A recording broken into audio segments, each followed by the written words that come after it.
Hi എല്ലാവർക്കും നമസ്കാരം. Wonder സ്ക്രിപ്റ്റിൻ്റെ മറ്റൊരു എപ്പിസോഡിലേക്ക് എല്ലാവർക്കും സ്വാഗതം.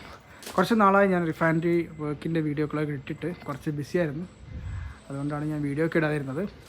അപ്പോൾ ഇതുപോലുള്ള വീഡിയോകൾ നിങ്ങൾക്ക് ഇഷ്ടമാണെങ്കിൽ റിഫൈനറിയിലുള്ള നടക്കുന്ന വർക്കുകൾ, റിഫൈനറിയിൽ നടക്കുന്ന ആക്ടിവിറ്റീസുകൾ ഇതൊക്കെ കാണാൻ താല്പര്യമുണ്ടെങ്കിൽ എൻ്റെ ചാനൽ നിങ്ങൾ നിർബന്ധമായും സബ്സ്ക്രൈബ് ചെയ്യുക.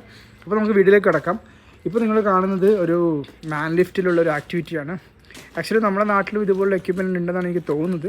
പക്ഷേ സേഫ്റ്റി പ്രൊസീജിയേഴ്സ് നമ്മുടെ നാട്ടിനെ അപേക്ഷിച്ച് വളരെ ഇമ്പോർട്ടൻസ് ആണ്, എക്സ്പെഷ്യലി GCC കൺട്രികളിലും ആഫ്രിക്കൻ കൺട്രികളിലൊക്കെ. അതുകൊണ്ട് തന്നെ നിങ്ങൾക്ക് കാണാൻ പറ്റും, നമ്മൾ വർക്ക് സ്റ്റാർട്ട് ചെയ്തതിന് മുന്നേ എവിടെയാണോ വർക്ക് ഉള്ളത് ആ ഏരിയ മൊത്തം ബാരിക്കേഡ് ചെയ്തതിന് ശേഷം ആരാണോ മാൻ ലിഫ്റ്റിൽ ഓപ്പറേറ്ററായിട്ടുള്ളത് പുള്ളിക്കാരൻ ഫുള്ളായിട്ട് ഹാർനസ്സൊക്കെ യൂസ് ചെയ്തിട്ടായിരിക്കും ഇവിടെ ആക്ടിവിറ്റീസുകളൊക്കെ സ്റ്റാർട്ട് ചെയ്യുന്നത്. അതിന് മുന്നേ നമുക്ക് പെർമിറ്റ് ഉണ്ട്. സേഫ്റ്റി വന്ന് ഏരിയ ചെക്ക് ചെയ്തതിന് ശേഷമാണ് പെർമിറ്റ് സൈൻ ചെയ്തതിന് ശേഷം മാത്രമേ നമുക്ക് വർക്കൊക്കെ സ്റ്റാർട്ട് ചെയ്യാൻ പറ്റത്തുള്ളൂ. അപ്പോൾ ചുരുക്കി പറഞ്ഞു കഴിഞ്ഞാൽ വളരെ സേഫ്റ്റിയും വളരെ ഇമ്പോർട്ടൻസ് ആണ് GCCയിലായാലും പൊതുവെയുള്ള റിഫൈനറി ജോബുകളിൽ എവിടെയായി കഴിഞ്ഞാലും.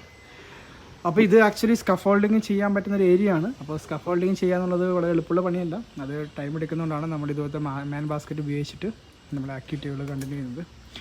അപ്പോൾ ഈ വീഡിയോ നിങ്ങൾക്ക് ഇഷ്ടപ്പെടുകയാണെങ്കിൽ നിങ്ങൾ നിർബന്ധമായി ലൈക്ക് ചെയ്യുക, സബ്സ്ക്രൈബ് ചെയ്യുക. അപ്പോൾ ഈ വീഡിയോ നിങ്ങൾ സ്കിപ്പ് ചെയ്യാതെ കാണുക.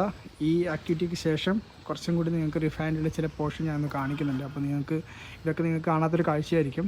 പൊതുവെ ഇങ്ങനെ വീഡിയോ എടുക്കുക എന്നുള്ളത് ഇവിടെ ബുദ്ധിമുട്ടുള്ള ഏരിയ ആണ്. പക്ഷേ ഞാൻ പറഞ്ഞല്ലോ, ഒരു റീഹാബിലിറ്റേഷൻ പ്രോജക്റ്റ് ആയതുകൊണ്ട് തന്നെ ഫോൺ യൂസ് ചെയ്യുന്നതിന് പരിമിതികളുണ്ടെങ്കിലും നമുക്ക് യൂസ് ചെയ്യാം ചില ഏരിയകളിലൊക്കെ.